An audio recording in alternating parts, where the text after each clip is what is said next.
Bonsoir à tous et bienvenue sur TV78 pour un nouveau numéro du 7-8 Société, votre rendez-vous hebdomadaire où on discute, débat des sujets qui font l'actualité. Le pass culture, le passeport, pass jeunesse ou encore passeport senior, chaque collectivité propose des aides financières ou des réductions.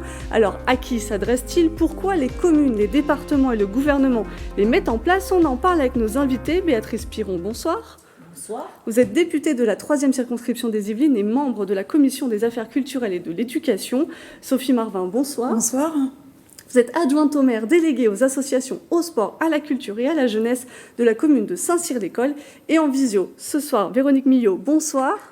Bonsoir. Vous êtes adjointe au maire, déléguée aux seniors à Maurepas. Et Éric Delafoy, bonsoir.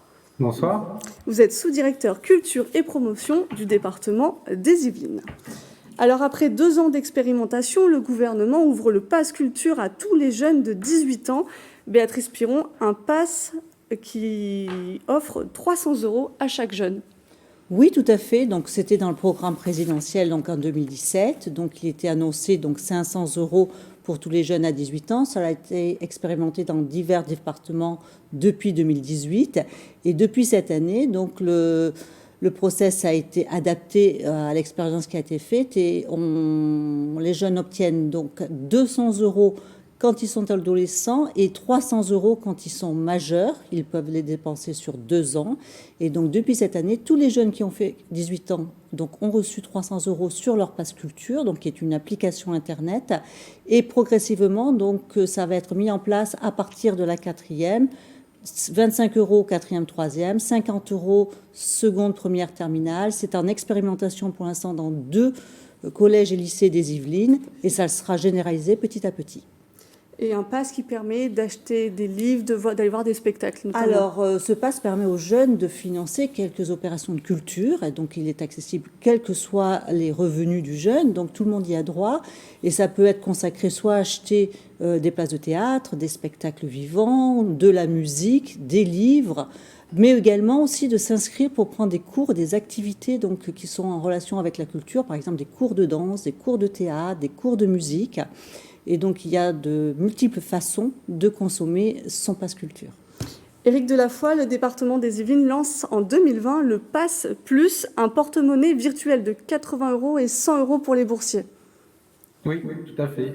Une bonne date, en mars 2020, dans la foulée de notre partenaire les Hauts-de-Seine qui avait lancé ce dispositif, on a souhaité donner une portée interdépartementale à ce dispositif-là, qui concerne à peu près 300 000 jeunes potentiels dans les Yvelines et les Hauts-de-Seine, et qui aujourd'hui, après une année Covid un peu difficile, est en train de prendre un vrai essor dans les Yvelines et de rattraper le niveau, on l'espère, d'ici la fin de l'année des Hauts-de-Seine. Alors, à Saint-Cyr-l'École, le pass est jeunesse. Il est pour les moins de 25 ans et valable 2 ans. Alors, en fait, on a le pass jeunesse pour les 3 à 25 ans, effectivement. Donc, ça permet une réduction de 50% sur le prix, les entrées de cinéma, théâtre et piscine. Donc, ça a quand même un super beau succès et ça a été créé en 2015. On fait un petit tour des lieux de ce qui se fait sur les communes ou les collectivités de nos invités. À Maurepas, il y a bien sûr un pass pour les jeunes, mais en 2017, la commune fait le choix de mettre en place un pass senior. Véronique Millot, il s'adresse aux plus de 62 ans. Pourquoi ce choix ? Tout à fait, puisque sur la commune de Maurepas, on a plus de 20% de la population qui est l'âge senior. Donc, d'où ce choix de mettre en place une offre privilégiée pour nos seniors. Ce pass donc donne accès donc à des ateliers type atelier de prévention qui concernent la mémoire, l'activité physique, le numérique. Ça donne droit également donc à des tarifs privilégiés donc sur notre cinéma de proximité, les 7 Mars, ou encore sur notre offre culturelle de représentation sur l'espace Albert Camus. Alors, je vous propose maintenant qu'on s'intéresse au PALM. C'est le passeport loisir maniccois. La commune a fait le choix d'un passeport à vocation sociale. Depuis 2016, les enfants peuvent être aidés sous conditions de ressources. Regardez. Scène de rentrée ordinaire, l'inscription aux activités extrascolaires. Les enfants de Souguev font du badminton cette année. Particularité, une partie est prise en charge par la mairie. La famille bénéficie du passeport maniccois. Grâce aux palmes, j'ai bénéficié d'économies, beaucoup d'économies pour profiter à mes enfants et pour une autre activité aussi. Avec le palme, ça fait 45 €.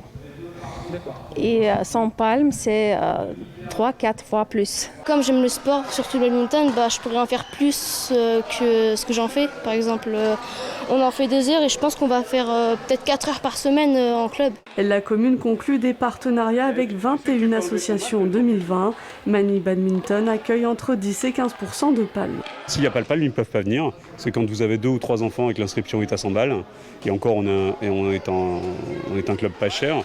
Juste les enfants ne peuvent pas le faire, quoi. Socialement, je trouve que c'est important pour eux de pouvoir partager aussi avec leurs copains d'école, de venir en club. Le palme existe depuis 2016. Le passeport est aujourd'hui accessible de la maternelle à la première année de lycée, sous condition de ressources, quotient familial de moins de 10 000 €.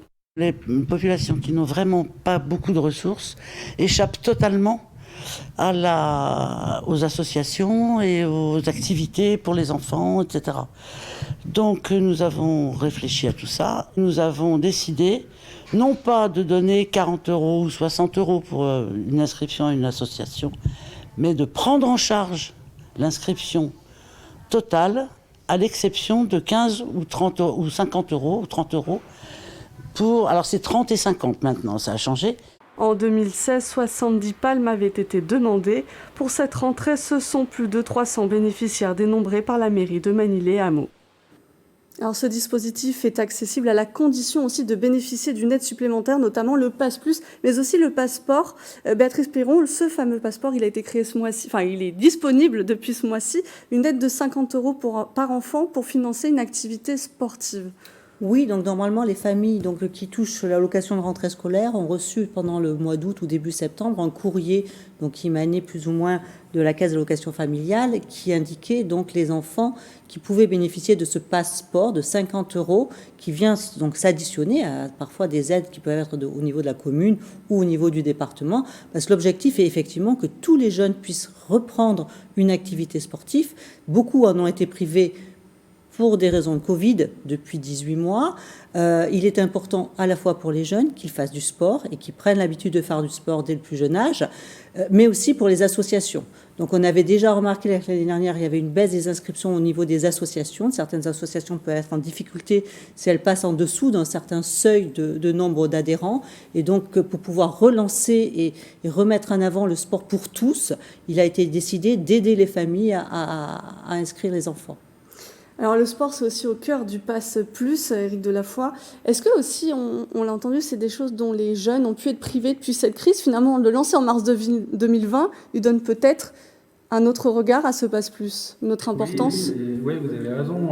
Aujourd'hui, donc le Pass Plus s'adresse aux jeunes dès l'entrée en 6e jusqu'à la majorité, qu'ils soient domiciliés ou scolarisés dans les Yvelines et les Hauts-de-Seine aussi, puisque nos collègues des Hauts-de-Seine le mettent en place.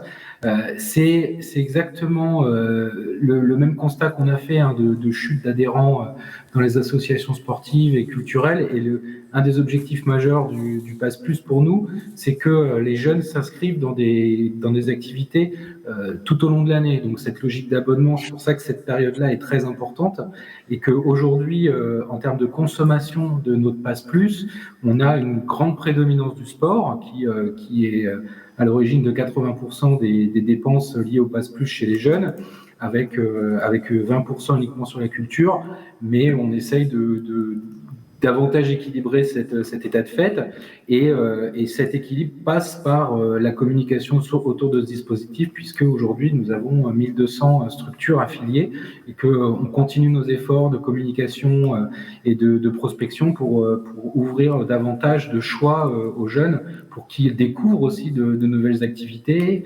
Donc c'est vraiment pour à la fois ouvrir les jeunes, leur donner une aide directe, et aussi pour soutenir les associations, comme Madame la députée l'a dit. Effectivement, il y a des business models qui étaient vraiment fragilisés et qui ont besoin de ces dispositifs-là aussi pour assurer la survie de l'association et la pérennité de l'activité. Alors, lors de notre reportage à Manille-Hameau, nos différents interlocuteurs nous ont dit que, bien sûr, ces passes permettent d'accéder à des activités, mais ils ont aussi un rôle de vie en collectivité. Sophie Marvin, est-ce que le pass jeune de la ville de Saint-Cyr-l'École favorise ça aussi? Parce que finalement, le cinéma, la piscine et le théâtre, ce sont des moments de vie en collectivité. Tout à fait, c'est un fort succès parce qu'on a pu noter une progression en fait des entrées par rapport au cinéma, au théâtre et à la piscine. Donc, en fait, certaines familles, peut-être sans cette réduction de 50%, ne pourraient pas se permettre de faire ce genre de sortie. Est-ce que vous devez aller aussi auprès de vos bénéficiaires? Est-ce que tous les Saint-Cyriens savent? Alors, en fait, c'est quand même relativement bien communiqué au niveau du site de la ville. Nous avons aussi un guide et nous avons aussi un petit plus. Pour les familles qui ont fait calculer leur quotient familial, elles peuvent bénéficier de chèques associatifs. Donc ça permet aussi aux enfants de pouvoir s'inscrire à des activités culturelles ou sportives. Donc elles peuvent bénéficier d'un chèque qui peut aller de 40 à 120 euros. Et en fait, ça s'adresse pour les jeunes de 3 à 17 ans. Et pour les jeunes de 11 à 17 ans, moins de 17 ans, on va dire, là, ça va être un chèque unique de 30 euros. Et ça, c'est lié au quotient familial qui est calculé. C'est un plus. Voilà, c'est ça, tout à fait. Et sachant que tout est cumulable.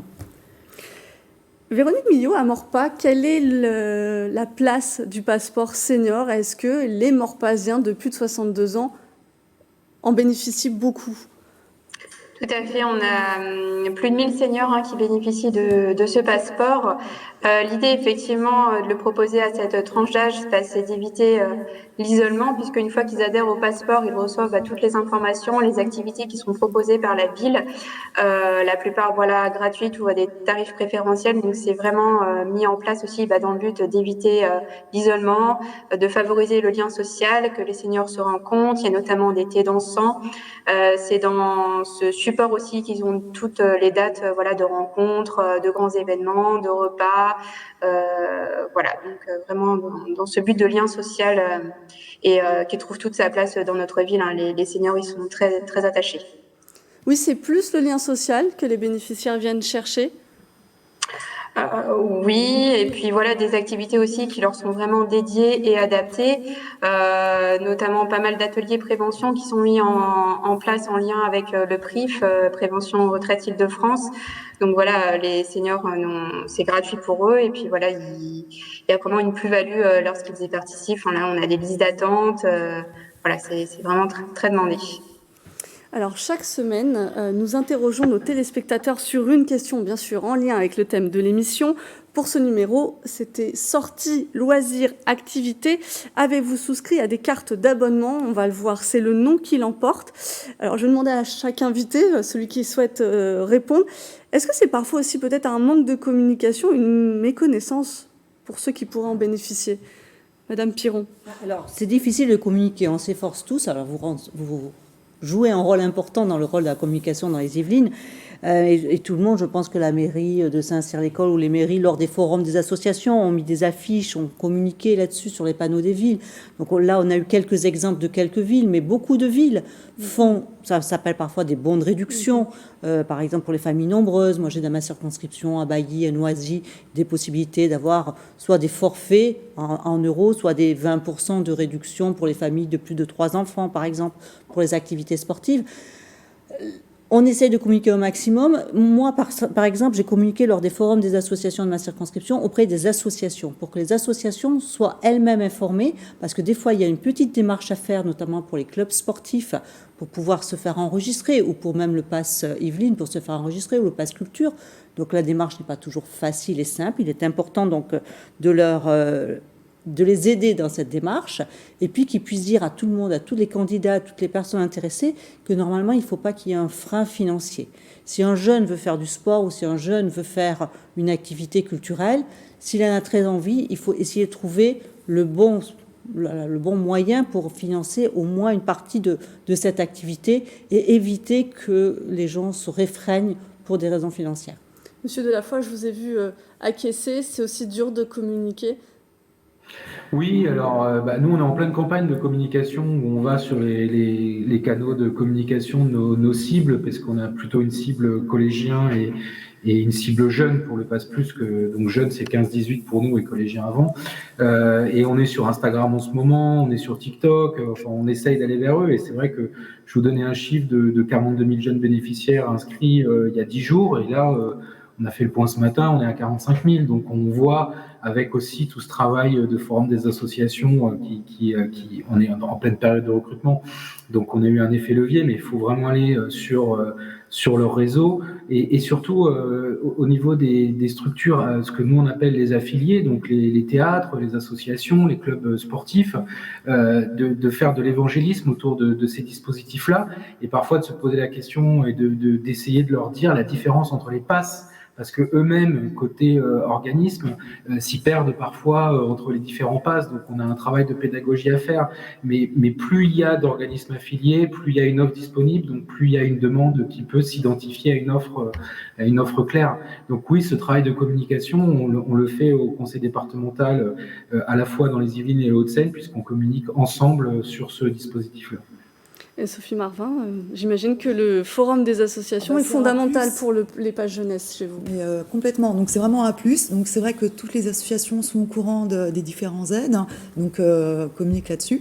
Et le petit plus cette année, les chèques associatifs ont été envoyés directement par courrier aux différentes familles bénéficiaires. Il fallait au forum aller le récupérer. Voilà, tout à fait. Forum. Donc là, c'est un gain de temps. Au moins, ils ont leur chèque associatif avant, et ça leur permet de pouvoir s'inscrire auprès des associations directement.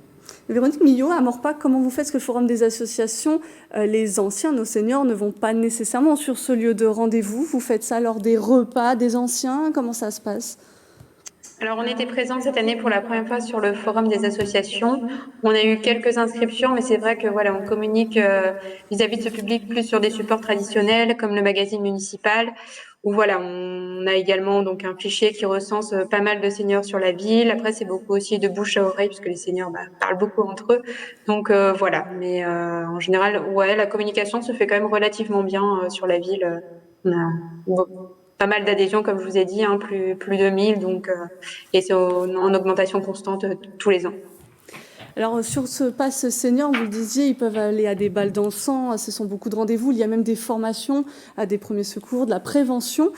Est-ce que vous avez parfois aussi des demandes plus surprenantes de la part des bénéficiaires qui souhaiteraient d'autres activités ? Pour l'instant, non, on n'a pas eu de demande supplémentaire.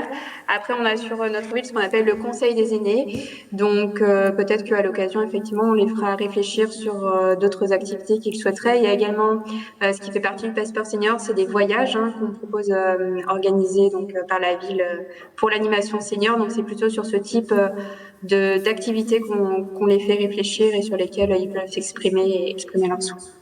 Sophie Marvin, il y avait notamment donc les 50% sur ces 3 sites de la commune. Est-ce que ça pourrait amener à être développé sur d'autres choses, dans peut-être des commerces pour de la ville? Est-ce que c'est en réflexion? Pour le moment, en fait, ça ne fait pas partie de ma délégation. Donc c'est vrai que je suis plus axée sur le sport, les associations et la jeunesse. Et la culture, on va dire. Donc pour le commerce, ça pourrait être l'objet d'une autre... peut-être lien entre la jeunesse, le sport et certains commerces qui seraient spécialisés. Nous avons vraiment des élus dédiés qui cherchent à développer les différents commerces. Donc pour ça, pourquoi pas, mais moi je ne peux pas me prononcer à leur place ou à la place de Sonia Brault, qui est notre maire. Nous se rapprocherons de Madame Voilà, Lemar c'est ça, tout à fait. Éric Delafoy, au niveau du département, sur les premières associations qui sont approchées de vous pour ce Pass Plus, est-ce qu'il y a des sports en particulier, des activités qui ressortent, qui sont plus intéressées pour faire venir de nouveaux licenciés? Oui, on a notre top 5 par activité. Pour le sport, c'est vraiment le foot qui est très prédominant. Le tennis aussi qui est très utilisé par les jeunes pour le Pass Plus. Le basket, la natation, la gym, ça fait partie. C'est notre top 5 en sport. Et puis pour la culture, c'est tout ce qui tourne autour de la musique, les conservatoires et les associations. Et le théâtre et la danse arrivent juste derrière. Mais voilà, c'est un peu notre top 5 culture et sport. Le top 5 peut-être en culture, Béatrice Piron, c'est une conséquence inattendue, notamment du côté des achats des livres, c'est l'explosion des mangas. On en avait parlé donc au mois de juillet, nous étions sur ce plateau pour parler de la lecture et justement de la possibilité d'utiliser le Pass Culture pour acheter des livres. Je pense que toutes les lectures sont intéressantes. Le principal est que le jeune aime lire et prenne du plaisir à lire, donc pourquoi pas les mangas? Ça permet aussi d'ouvrir sa culture à des cultures un petit peu différentes des nôtres.